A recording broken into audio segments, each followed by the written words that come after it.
Live from downtown Detroit, home of WDIV and Click on Detroit, Local 4 News at 11 starts now.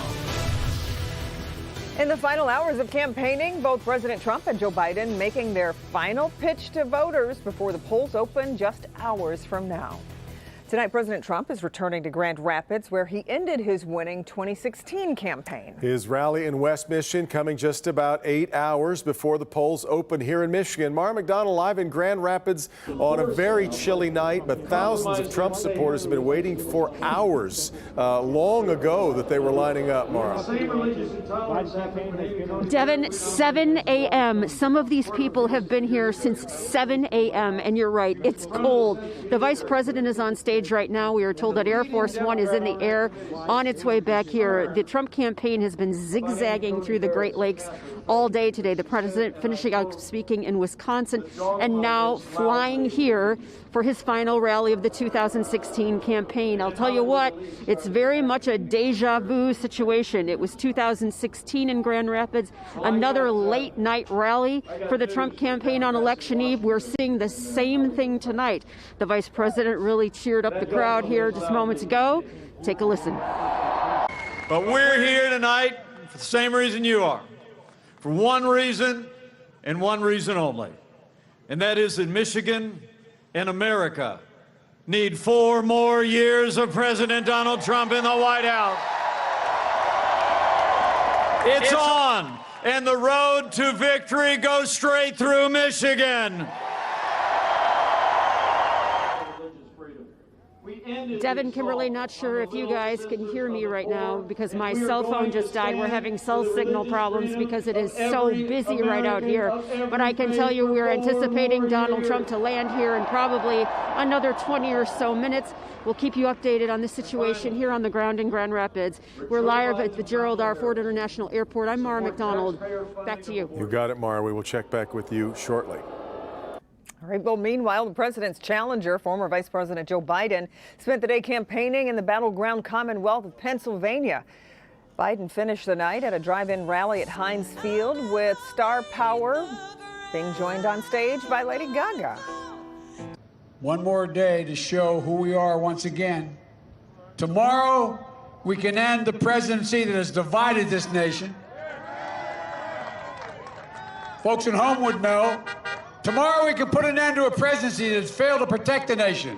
Tomorrow we can put an end to a presidency that has fanned the flames of hate across this nation, pouring gasoline on every racial incident in the country. Biden's running mate, Senator Kamala Harris, will be making an Election Day campaign stop here in Detroit tomorrow. We're awaiting details on that event. The other big race voters will decide in Michigan is the Senate race between Gary Peters and John James. Of course, James trying to unseat Senator Peters in a race that could factor heavily in the balance of power in the United States Senate. Heading into tomorrow, the Democrats would have to net 3 seats to take control should Biden win the presidency, or 4 seats if President Trump is reelected. There are several toss-up Senate races this year. We will be following all of them on election night. That's where there is an awful lot of drama built in other than the presidential race. Now, with a record number of absentee ballots cast this year, it's expected it's going to take several days for all of the votes to be counted, not only here in Michigan, but in a number of other states across the country. In downtown Detroit, absentee ballots are already being processed but can't be counted until tomorrow. Our Grant Herms is live outside the TCF Center, by far the biggest counting location in the state. So, Grant, what should we expect tomorrow?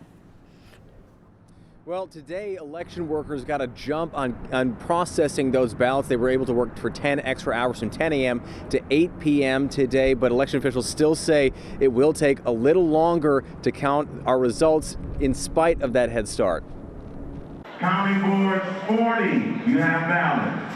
Election officials getting a head start inside Detroit's TCF Center, opening envelopes, matching ballots to voters, logging that into the state system, and then setting them aside to be counted tomorrow. Your counting board number is on your table. For most of the day, things went smoothly, police only having to turn away 2 so-called poll challengers, including this man, who wore a Halloween mask into the counting center and tried to lecture reporters before he was escorted out. What unit are you with, sir? So far, more than 2.6 million absentee votes have been returned statewide, with at least another 700,000 expected to arrive by tomorrow.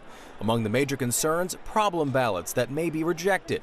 So far, less than 1% of ballots have been thrown out. But over the coming days, fears over a slow count have been mounting, along with hints from the president he may challenge results or try to call the election before the count is through. On Sunday, Secretary of State Jocelyn Benson saying in Michigan that won't be up to anyone but the state. Candidates don't get to choose who wins an election, the voters do. And myself and the 1,500 clerks and the 83 county clerks all across the state will be vigilantly committed to counting every valid vote, period. And Benson also thinks that we'll have our full count sometime late this week, but says if it takes longer than that, not to panic or worry that something has gone wrong. They're just trying to make sure we have an accurate count. Kimberly? Right. Grant, thanks so much. Now, open carry will likely be allowed at polling places tomorrow because the state Supreme Court has not taken up the issue. Secretary of State Jocelyn Benson banned the open carry of guns at polling places last month, but it was challenged and a lower court ruled that it was against the law. The state was appealing that ruling, but Michigan's Supreme Court hasn't responded to that request. So right now, that lower court ruling stands. Stay with Local 4 on election night. Our coverage will include live tracking, the latest county-by-county results, analysis from our experts, constant updates of every local race on clickondetroit.com. And we hope you'll join us tomorrow morning as we get our Election Day coverage started on Local 4 News Today, beginning at a special time. We'll start extra early, 4 a.m.